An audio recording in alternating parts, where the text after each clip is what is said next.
Азат Алиев осына турам. Мен Нурбол кезінде осы үйде тұрғанбыз. Қашан шықтың сен? Бүгін Азат сенің қасына дейді. Врачкам болатын болса браконьерлікке тартпас едім. Бүгін браконьерлер тағы қашып кетті.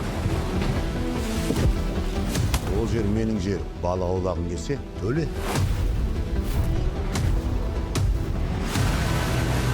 А сен полицияда не істеп жүрсің? Көп сөйлейтін жігіттерден әлем тазартсам деп армандаған. Ты что понимаешь, что Вот смотри, ты понял! Может, менің қасыма келесің, а? Айтпа екен туралы! Айтпа! Жоқ, мен маркен жоқ! Жігіттер, 300 килограмм жинауымыз керек. Тым қорқпаң! Басында! Соғыс басаған керегі? Сенің браконьерлермен жұмысыңды да сапардың бастапқысын бәрін біліп отыр!